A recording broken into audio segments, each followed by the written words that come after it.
He says life is literally expensive. I'm assuming he's going to maybe talk about the cost of living and the price of things, which I definitely agree. Let's get into it. Let's see what he's talking about. Say it has never been this expensive to live. Listen, listen, listen. It has never been this expensive to live. And what blows my mind is that the people and the powers that be don't give a dang. They could care less.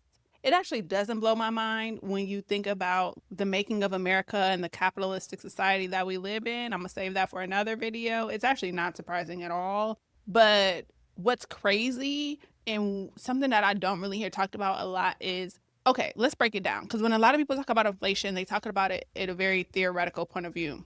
Pretty much, inflation just means that the price of things is increasing. It's the technical definition is inflation is the rise in the cost of goods and services over a period of time. What most people don't understand, or what's oftentimes left out of the conversation, is that historically, inflation happens all the time. The thing about it is that before it was gradual, before it was on certain things at certain points in time, whether that be housing, whether that be the auto sector, whether that be food. So whereas one thing might be increasing when it comes to what you're spending your money on, everything else or majority of the other things was remaining stagnant. So it's like I could weather, or most households could weather a nominal incremental increase in one thing if everything else is staying flat. What we've seen and what we've experienced in the last handful of years is everything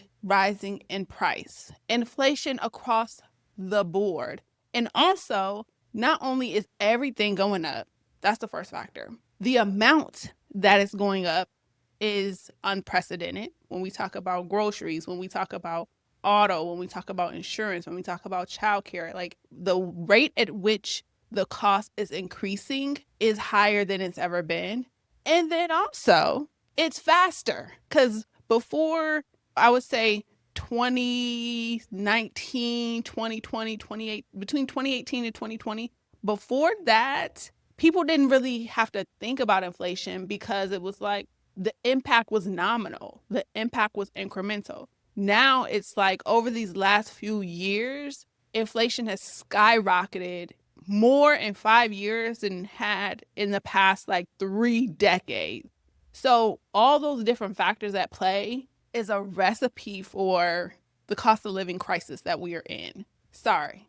Let's hear what he got to say. But I just had to lay that out because as someone who is an economic enthusiast and that pays attention to the economy and what's happening, what's going on, and like I like to read about it and just stuff like that, it's conversations. There's nuances to these conversations that people ain't discussing. They keeping it high level, and I'm tired of it. So we gonna break it down, and I'm gonna talk about the nuance. Okay, listen, let's watch. Ever. Like in no era when motherfuckers was making $1 an hour, it was never this expensive to live. $10. You walk in the store, you get 3 things, you at fucking $65. Listen, because he ain't never lied. I just went to the grocery store yesterday and got 3 cases of water, 2 packs of salmon, and some flowers. And I spent $80.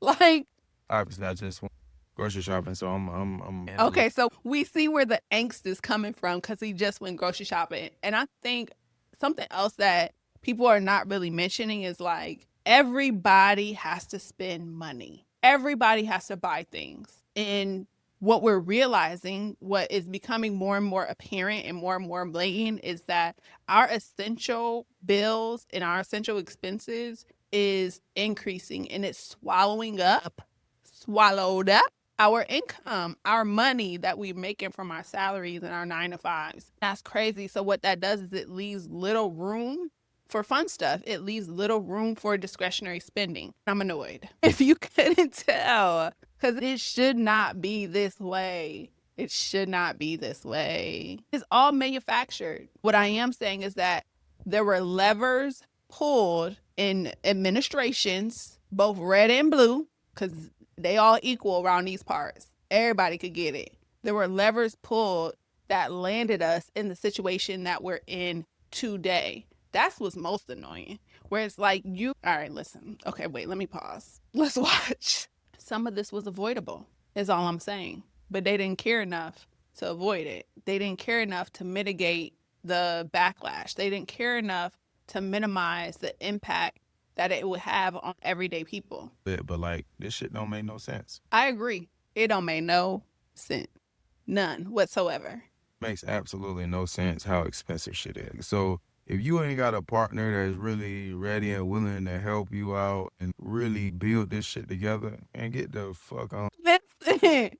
Listen, listen. I was just having a similar conversation with a friend of mine, and we were talking about like how back in the day you used to be able to support a family of four off of one income. Now, like I know it's like women empowerment and feminism, and like we're out doing our thing in the workforce, you know, what, like all the things. That's amazing. I think whereas before it was like optional, the man go out and work, provider, yada yada yada, all that rather. Then the woman would take care of the kids.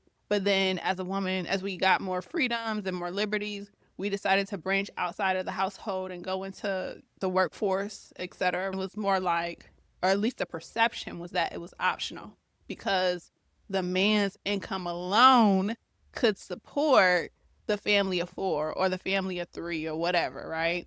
Now, like he said, listen, baby, you got to come to the table with something. You feel me? Like you got to come to the table with something or you ain't going to be eating. And that's the whole period. I don't care what your gender is. Male, female, non binary, prefer not to say, whatever, you got to come to the table with something. And it's almost required because the cost of living is more expensive. That was funny. The way he said it was funny to me. But he ain't lying. And if you ain't bringing nothing to the table when it comes to the income, you bring other things too. But specifically, this is a finance channel. If you ain't bringing no coin, get the boot. You got to go. You got to go. I think it's a very archaic way of thinking. If your perception is, oh, I, as a woman, don't have to bring anything to the table when it comes to finances. Like reality check, boo boo. That's just not the world that we're living in. Unless your man is a millionaire, gazillionaire, bajillionaire, y'all just don't worked out. Like you ain't gotta lift a finger when it comes to finances. Okay, cool. But when it comes to everyday people out here just trying to make 9 to 5er, listen, we not living off no single income. At least not well. You got to bring something. Like Denzel Washington said, I'm leaving here with something. And that's on period. Male and female and non-binary and prefer not to say. Everybody, you got to bring a coin to the table. And then we going to use our coins together to build an empire, right? Okay, cool. Ain't gonna lie, this is not the time to be taking care of nobody else. Damn, what you say? Wait, because I agree. I agree. Listen, unless y'all just got it like that, you bring it home $368,000 a year. Okay, cool, maybe. But if dude making $75,000 a year and a girl making $65,000 a year, y'all better put that together. Don't think that you could hide your 65,000 and just live off of his 70. Because baby, after taxes and retirement and savings and if y'all got a child care, listen, y'all gonna be scraping by. Y'all gonna be scraping by. So this is for everyday, regular, schmegular people. Bring your half. I'm gonna bring my half, and we gonna put the halves together to make a whole. Cause I only got half, so if I'm only bringing my half, we only living off a half, and half ain't enough. Not, I couldn't agree more. If the motherfucker ain't helping, they are literally hindering your ability to be able to get shit done. No, that's a fact. No, that's a fact. Going back to what he said earlier, where he was talking about how he went grocery shopping, I'm going to tell you, I'm going to pull this up right quick because as someone that tracks my expenses and I've been tracking my expenses for years, I'm going to tell you what I paid for groceries in 2023. I'm going to show you my personal business, but I'm going to tell you, hold on, let me get to it. I have a spending tracker. The numbers don't lie. Maybe it's the accountant in me that tracks everything, but I'm going to tell you 2023, what was I spending in groceries? In May of 2023, I spent $239.51. Guess how much money I done spent in groceries? Same eating habits. In May of 2025. Let me open it because I just closed out the month. Groceries. The number in 2023 was $239.51. In May of 2025, I spent $775.02 on groceries. I ain't had not a kid since then. I ain't had not a man since. I mean, I have, but what I'm saying is, this is still just a one person household. Listen, that is 3x what I spent 2 years ago in groceries. $239 to $775 is ridiculous. So I definitely feel him. I definitely agree that life has gotten way too expensive. And I think I'm laughing and like we kikiing about it. But I think in reality, what that does is that pushes our timelines back for a lot of things. I know people in my generation, like millennials, they're like, oh, well, I'm not really having baby number one or baby number two, let alone baby number three, because it's just too expensive.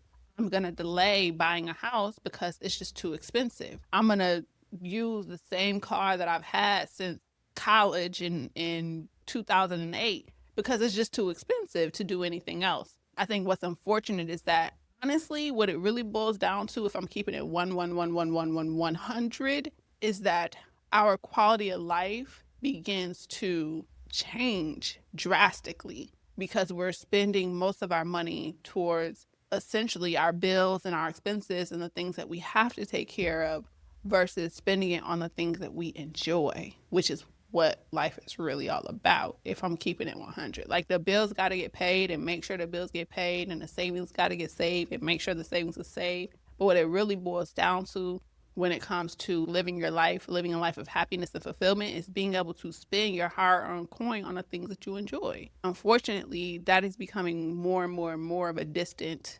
past for a lot of people. Yeah. But let me know what you think. Do you feel like life is too expensive? And if so, what are you spending the most money on nowadays?